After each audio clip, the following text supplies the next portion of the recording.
তিরমিজি শরীফের 1507 নং হাদিস।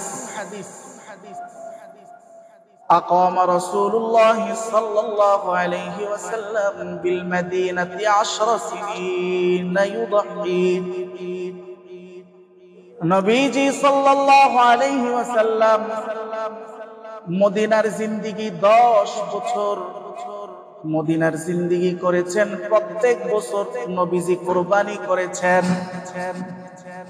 রাসূলুল্লাহ 10 বছর মদিনায় জিন্দেগি করেছেন আর প্রত্যেক বছরই কুরবানি করেছেন। কুরবানির ফজিলত বোঝার জন্য এতটুকুই যথেষ্ট যে রাসূলুল্লাহ সাল্লাল্লাহু আলাইহি ওয়াসাল্লাম 10 বছর মদিনার জিন্দেগিতে কোনদিন কুরবানি ছাড়েন নাই। أي أن رسول الله صلى الله عليه وسلم عاش في المدينة 10 سنين أي قضى حياته আল্লাহ নবী সাল্লাল্লাহু আলাইহি ওয়াসাল্লাম মদিনাতে 10 বছর অবস্থানকালে 1 বছর তিনি কুরবানি ছাড়েন নাই। ওয়ালাম ইয়াতরুকহা ফি আই সানাতিন মিনহা 1 বছর কুরবানি ছাড়েন নাই। ফাবা'দা কাম ইহতিমামিন আন্নাহু লাম ইয়াতরুকহা ফি আই সানাতিন মিনহা কতটা গুরুত্ব হলে পরে রাসূল 1 বছর কুরবানি ছাড়েন নাই। কুল ইন্না সালাতি ওয়া নুসুকি ওয়া মাহইয়ায়া ওয়া মামাতি লিল্লাহি রাব্বিল আলামিন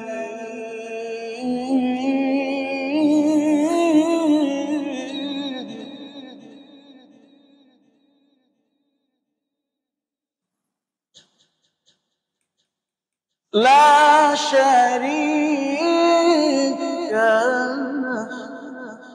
لا شريك له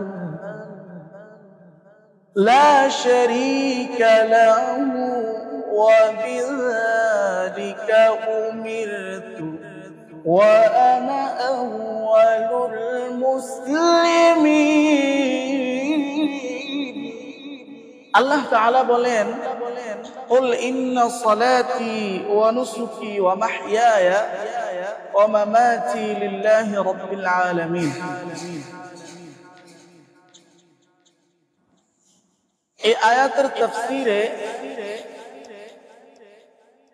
ইমাম ইবনে জারির তাবারি তার তাফসীর গ্রন্থ তাফসীর তাবারিতে লিখছেন قال أبو جعفر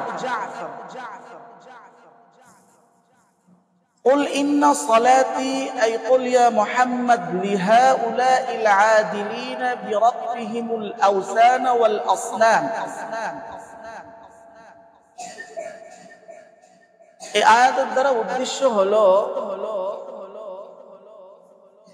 ইহুদি খ্রিস্টানরা যারা আল্লাহ ব্যতীত গায়রুল্লাহর নামে কুরবানি করে এবং যারা আল্লাহ রাব্বুল আলামিনকে তাদের অন্যান্য উপাস্যের সাথে মিশ্রিত করে, হে নবী আপনি তাদেরকে বলে দিন আল আদিলিনা বিরাব্বিহিমুল আওসানা ওয়াল আসনাম, তাদেরকে বলে দেন যে ইন্না সালাতি ওয়া নুসুকি ওয়া মাহইয়ায়া ওয়া মামাতি লিল্লাহি রাব্বিল আলামিন, আমার কুরবানি, আমার সালাত, আমার কুরবানি, জীবন মরণ সব কিছু আল্লাহর জন্য। অতএব তোমরা যে আমাকে ইয়াসআলুনাকা, তাফসীরে তাবারিতে বলছে ইয়াসআলুনাকা আন তাত্তাবিআ আহওয়াআহুম, তারা যে আপনার কাছে চায় যেন আপনি তাদের এই অপসংস্কৃতির অনুসরণ করেন। অতএব আপনি জবাব দিয়ে দেন যে এগুলো অনুসরণ করা আমার পক্ষে সম্ভব নয়, কারণ হলো আমার জীবনের সব কিছু আমি ওয়াকফ করে দিয়েছি একমাত্র আমার রব্বে করিম আল্লাহ তাআলার জন্য।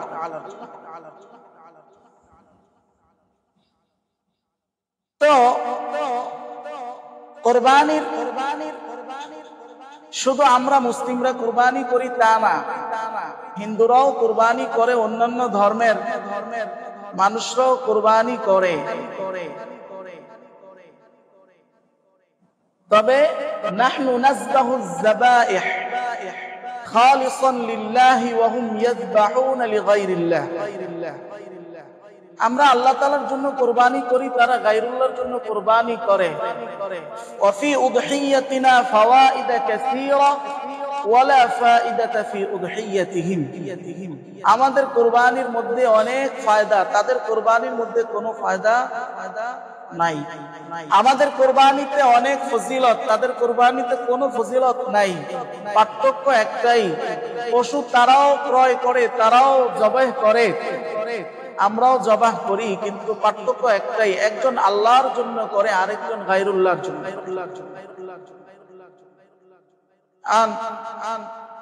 বিধর্মীরা কোরবানি করে, এটার একটা উদাহরণ হলো হিন্দুরা ছাগল বলি দিতে শুনছেন নি? হিন্দুরাও ছাগল বলি দেয়, আমাদের থেকে বেশি দেয়। কিন্তু ওয়ালা ফাইদাতা ফি উদহিয়াতিহিম ওয়া ফি উদহিয়াতিনা ফাওয়াইদা কাসীরা। তাদের কুরবানিতে ফায়দা নাই, ফায়দা আমাদের কুরবানিতে। কারণ হলো আমাদের নিয়ত হলো আল্লাহর জন্য। খাল্লাসতু উদহিয়াতিনা লিল্লাহি সুবহানাহু ওয়া তাআলা ফাকাত। আমরা আল্লাহর জন্য একমাত্র কুরবানিকে খালিস করেছি। তাহলে এক নম্বর ফায়দা। ফজিলত নাম্বার 1, তিরমিজি শরীফের 1507 নং হাদিস।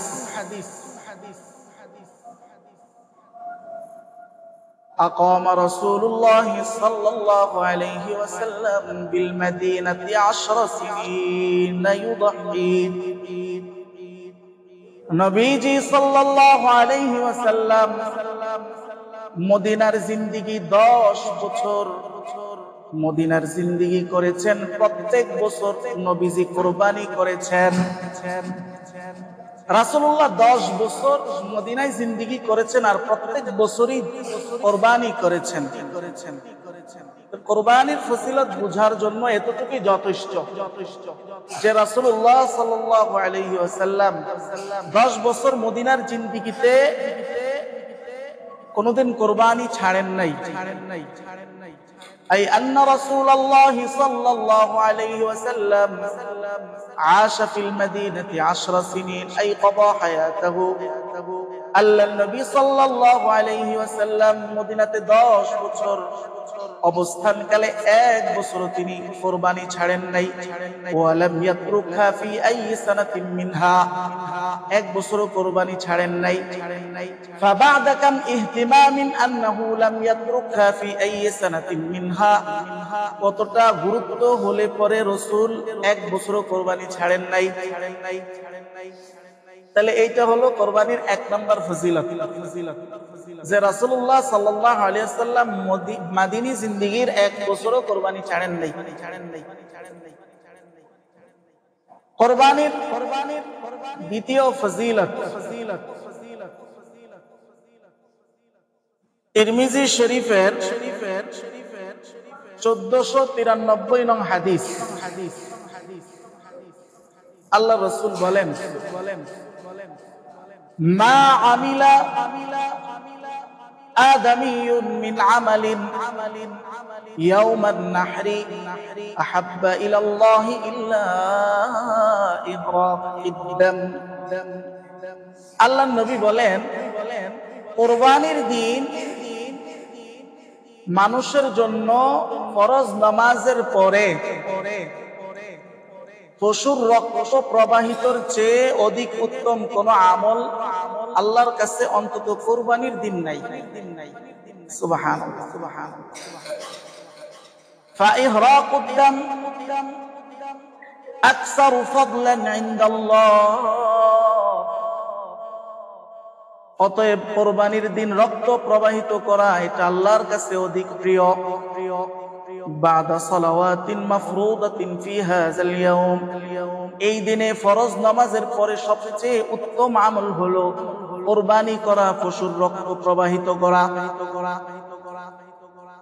তাহলে কুরবানির দিন সবচেয়ে উত্তম আমলই হলো পশুর রক্ত প্রবাহিত করা। এটা হচ্ছে কুরবানির দ্বিতীয় ফজিলত।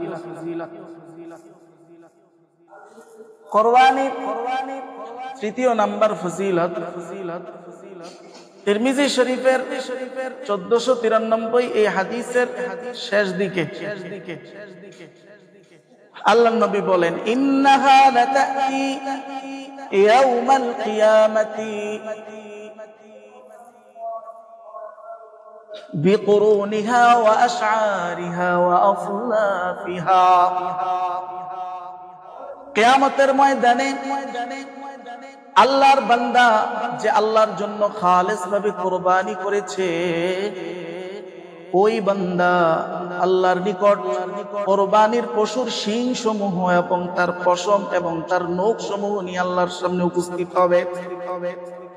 এগুলো তার জন্য আল্লাহর সামনে সাক্ষী হবে এবং এগুলো তার নাজাতের উসিলা হবে। একই হাদিসের শেষ দিকে আল্লাহর নবী বলেন, ফাইন্নাদ দাম লা ইয়াকাউ বিমাকানিন ইনদাল্লাহ ক্বাবলা আন ইয়াকা আলাল আরদ। কুরবানির পশুর রক্ত এইটা মাটিতে পড়ার আগে আল্লাহর দরবারে একটা বিশেষ স্থান, একটা বিশেষ মাকাম গ্রহণ করেন। সুবহানাল্লাহ। কুরবানির রক্ত জবেহ করার সময় মাটিতে গড়িয়ে পড়ার আগে এই রক্তের মূল্য আল্লাহর নিকট অনেক বড় হিসাবে লিপিবদ্ধ হয়। কুরবানির 4 নম্বর ফজিলত।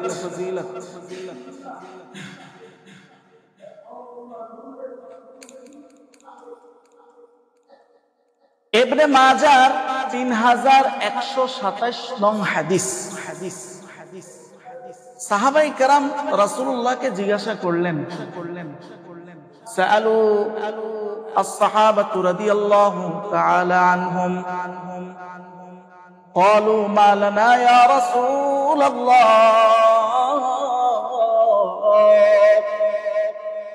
হে আল্লাহর রাসূল, কুরবানি করলে আমাদের ফায়দা কি? আল্লাহর রাসূল জবাব দিয়ে বললেন, বিকুল্লি শাআরাতিন হাসানা। কুরবানি করলে কুরবানির পশুর প্রত্যেকটা পশমের বিনিময়ে আল্লাহ তাআলা তোমাদের আমলনামায় একটা করে সওয়াব লিপিবদ্ধ করে দিবেন। সুবহানাল্লাহ।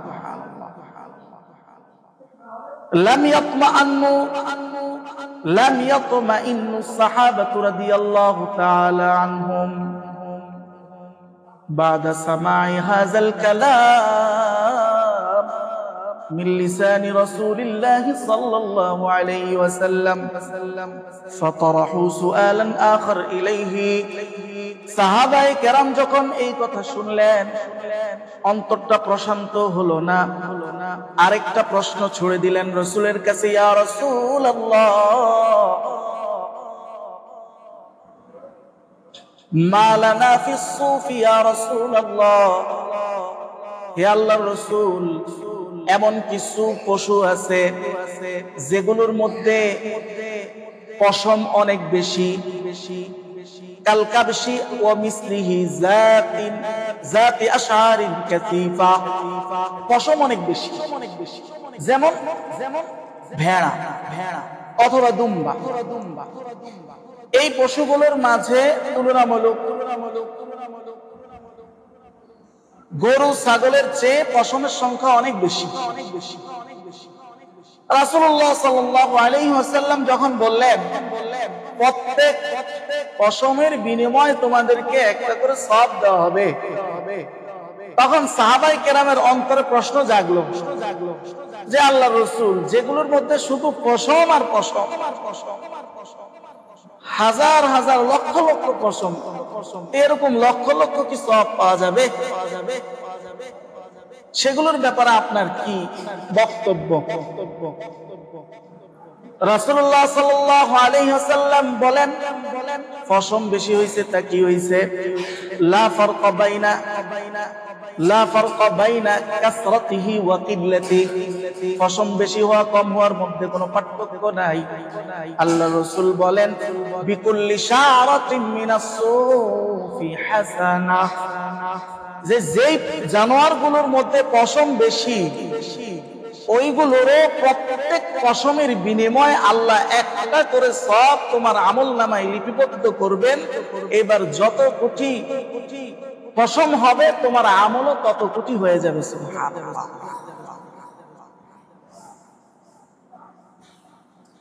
কয় নাম্বার ফজিলত গেল? কয় নাম্বার? 4 নাম্বার। 4 নাম্বার গেছে। 5 নাম্বার ফজিলত মুস্তাদরিকে হাকিম, একটা হাদিসের কিতাব। রাসূলুল্লাহ সাল্লাল্লাহু আলাইহি ওয়াসাল্লাম ইরশাদ করেন মুখাতিবান লি ফাতিমা, রাসূলুল্লাহ সাল্লাল্লাহু আলাইহি ওয়াসাল্লাম তার কলিজার টুকরা ফাতিমা রাদিয়াল্লাহু তাআলা আনহাকে সম্বোধন করে বলতেছেন, ইয়া ফাতিমা বিআন্না লাকি আউয়াল কতরাতিন তাকতুরু গুফিরা লাকি মা সালাফা মিন যুনুবিক। হে ফাতেমা, তুমি যে কুরবানি করো, কুরবানির ফজিলত তুমি জানো। তুমি যখন কুরবানির পশু জবে করবে, পশু জবেহের পরে প্রথম যে রক্তটা মাটিতে পড়বে, এই মাটিতে রক্ত পড়ার আগে ফাতেমা তোমার জীবনের পূর্বের সকল গুনাহ আল্লাহ মাফ করবেন।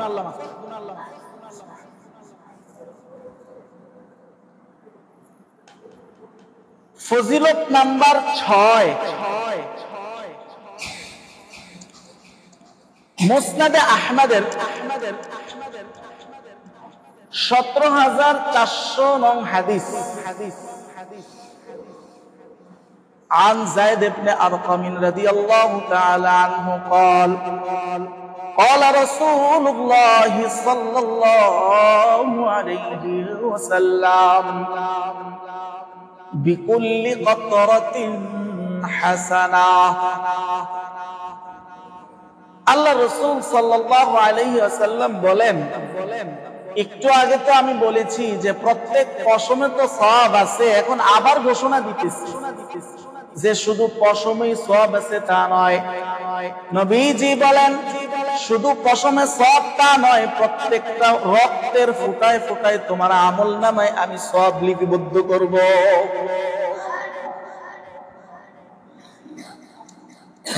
তাহলে এত ফজিলতপূর্ণ কুরবানি আমরা ছাড়তে চাই না, অনেকে করি, তবে তাখতালিফু নুকতাতু নজরিনা আন নুকতাতি নজরিস সাহাবাতি ওয়াস সালিফিন। আমাদের দৃষ্টিভঙ্গি আর সাহাবায়ে কেরাম এবং আমাদের পূর্ববর্তী মুসলমানের দৃষ্টিভঙ্গির মধ্যে অনেক পার্থক্য। আমরা অনেকেই হুজুর মুজুর পার্থক্য ভেদেই কুরবানি আমরা করি সমাজে একটা স্ট্যাটাস বজায় থাকার জন্য। এটা তখন বুঝে আসবে যখন আপনি কুরবানি করবেন না। আপনার কাছে মনে হবে আমি সবার সামনে কেমন যেন লজ্জিত হয়ে যাচ্ছি। আপনার সামর্থ্য নাই, কুরবানি এই বছর করতে পারছেন না, বড় কোনো ঋণের মধ্যে পড়ে গেছেন।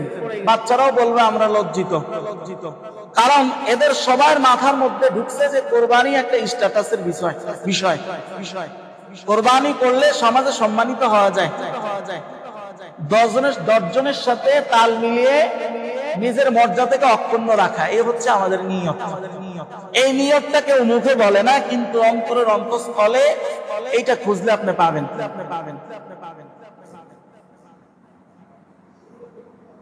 এই নিয়ত ছাড়াও আরো কত ধরনের বদ নিয়ত, যেগুলোর কারণে হাজার টাকা, লক্ষ টাকা, কোটি টাকার কোরবানিও আল্লাহর কাছে 1 পয়সারও কোনো মূল্য নাই।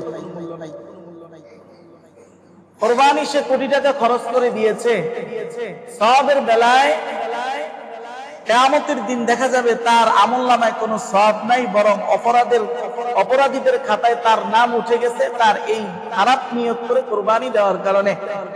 আর সমাজের আরেকজন দরিদ্র মানুষ কিন্তু নিয়ত খালেস আল্লাহর জন্য ছোট একটা ছাগল আইনা কুরবানি দিছে, দেখা যাবে কিয়ামতের ময়দানে সে অনেক আলা মাকামে অবস্থান করতেছে শুধু তার এই নিয়তের কারণে। অথচ তার খরচ হয়েছে সর্বোচ্চ 5,000, ওই লোকের খরচ হয়েছে 1 লাখ বা 2 লাখ বা 3 লাখ পর্যন্ত। কোন কোন গরু তো 10-12 লাখও বিভিন্ন বাজারে ডাক উঠতে দেখি। অথচ সে যাবে কোরবানির কারণে 12 লাখ টাকা দিয়ে কোরবানিতে জান্নাত, 5,000 টাকার কোরবানিতে সে জান্নাত পেয়ে গেল। পার্থক্য কোথায়? পার্থক্য শুধু নিয়ত। এজন্য নাহনু নাহতাম্মু বিআরবাতি আশিয়া ক্বাবলা আন নুদাহি। কুরবানি করার আগে 4টা জিনিস বিশেষভাবে লক্ষ্য রাখতে হবে। নাম্বার আউয়াল, 1 নাম্বার এই নিয়তকে ঠিক রাখা।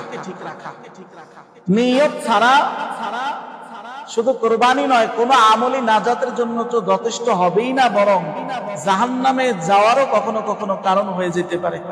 আল্লাহ আমাদেরকে হেফাজত করুন।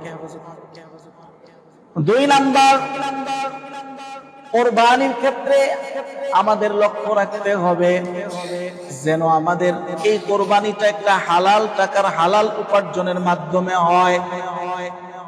ثانيا نهتم أن من يضحي منا يضحي بمال حلال। আমাদের যে কুরবানি দিবে সেজন্য হালাল টাকা কুরবানি দেয়, কারণ হারাম টাকার কুরবানি আল্লাহর কাছে মোটেও গ্রহণযোগ্য নয়। ওই যে এক চোরের ঘটনা শুনছিলাম বক্তাদের কাছ থেকে, চোরে কুরবানির ফজিলত শুনে চুরি করতে গেছে। বেচারা চুরি করে রাত্রে আসছে, ধরা খাইছে। কার কাছে? ইমাম সাহেবের কাছে মসজিদে। রে চোরা, কই যাস? গরু নিয়া। তো হুজুর আপনি যে ওয়াজ করছেন এই ওয়াজ শুনে আর আমি সহ্য করতে পারলাম না, এই ফজিলত থেকে আমি মাহরুম হব, এটা আমার মন মানে না, এই জন্য গরু কেনার টাকা নাই, চুরি করে ফেলছি। চুরি করছস, এই গরু দিয়ে কি কুরবানি হবে? আপনার তো মাসলা আমি কম জানি না। তো কেমন? বলে যে কুরবানি করব, কুরবানির একটা সওয়াব আছে, চুরির একটা গুনাহ আছে, দুইটা এক হয়ে যাবে, মাঝখানে গোস্তটা আমি খাবো। খাও।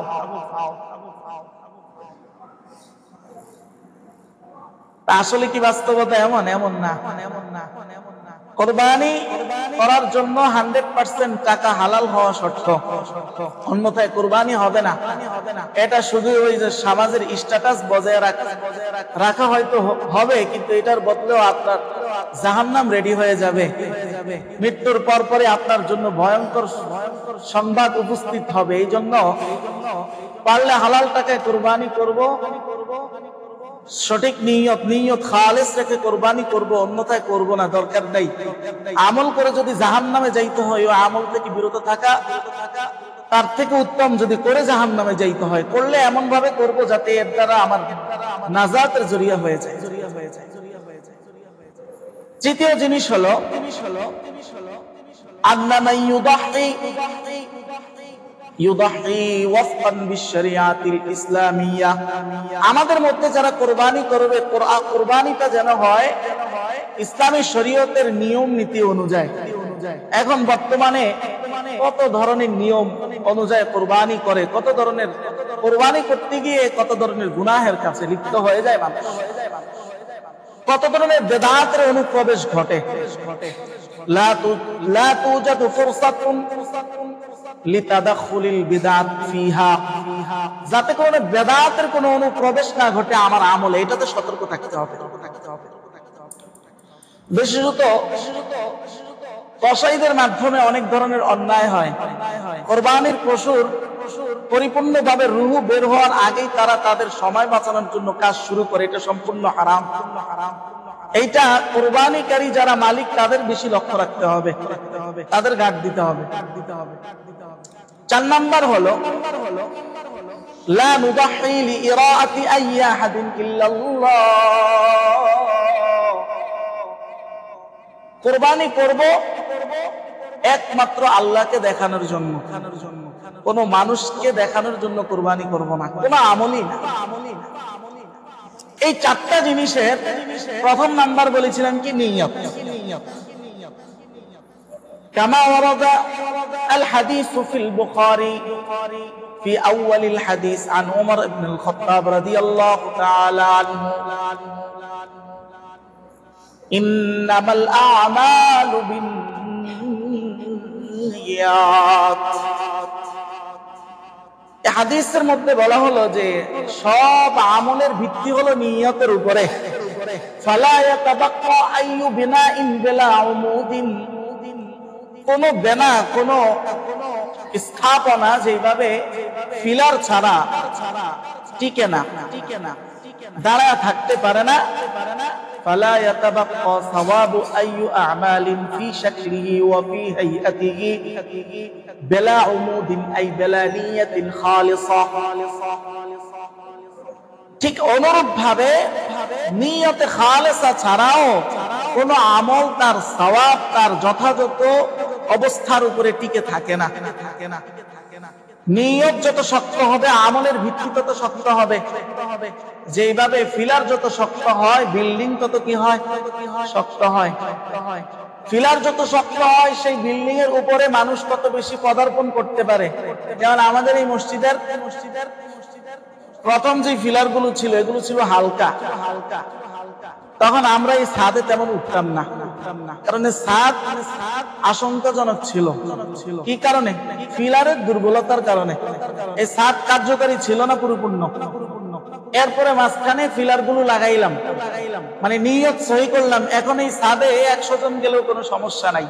ঠিক নিয়ত যদি সহি হয় ওই আমলের মাধ্যমে আমি পরকালে পার হইতে পারবো। আদমত এরকম ভেঙ্গে পড়া, ভাঙ্গার উপক্রম হওয়া আমলের উপরে যখন আমি ভর করে আখিরাতে নাজাতের জন্য সামনে পা বাড়াবো, অচিরেই আমি জাহান্নামের মধ্যে পতিত হয়ে যাব।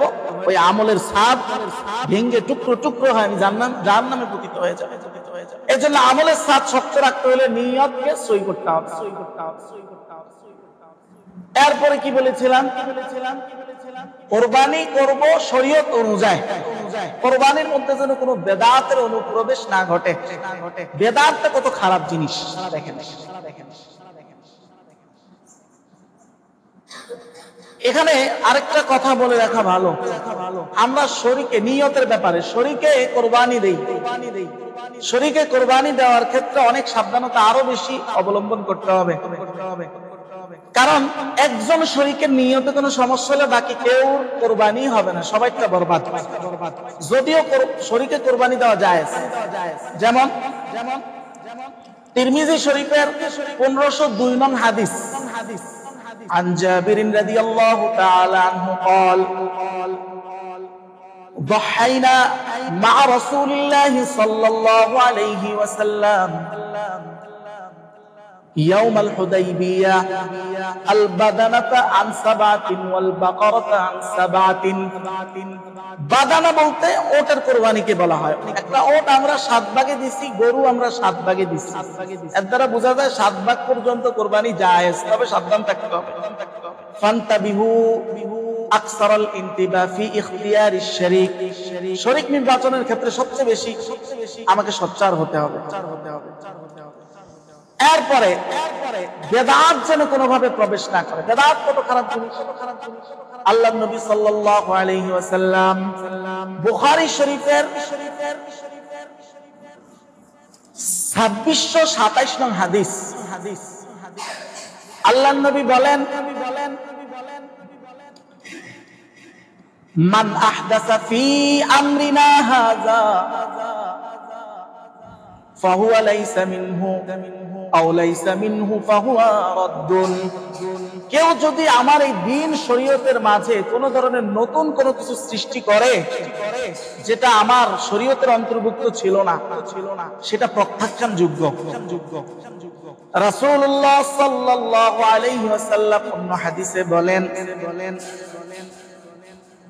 আনা ফারাতুকুম আলাল হাউদ আমি হাউজের কাউসারের পাশে দাঁড়িয়ে থাকবো। মান মাররা আলাইয়া শারিবা, আমার পাশ দিয়ে যে অতিক্রম করবে হাউজের কাউসারের পানি সে পান করবে।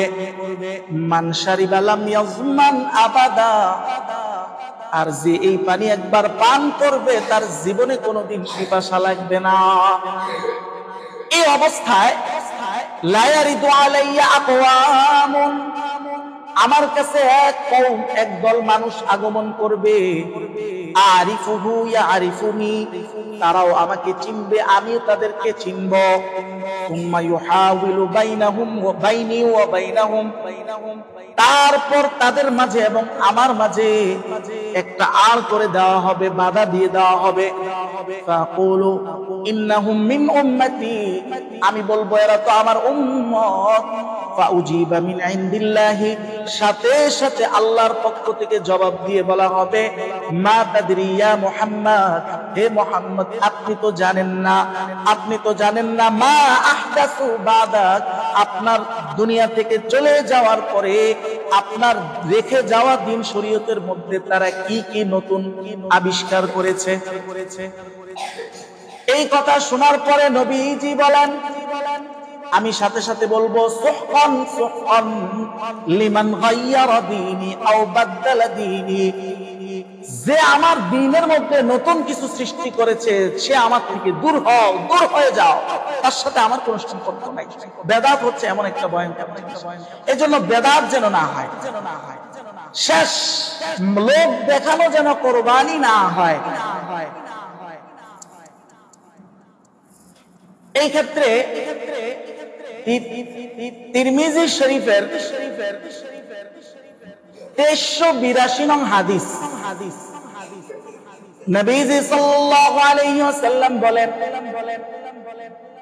মান ইউরাই ইউরাইল্লাহ, মান ইউসাম্মি ইউসাম্মিল্লাহ, যে মানুষকে দেখাইতে চায় আল্লাহ তাকে ভয়ঙ্কর কিছু দেখাই দিবেন জীবনে, দুনিয়াতে এবং আখিরাতে। যে মানুষকে শুনাইতে চায়, সমাজের মাঝে প্রভাবশালী হইতে চায়, সুনাম অর্জন করতে চায়, আল্লাহ তাকে এমন কিছু শুনিয়ে দিবেন, এমন কিছু দুঃসংবাদ শুনিয়ে দিবেন, সেটা দুনিয়াতেও হতে পারে আখিরাতেও হতে পারে।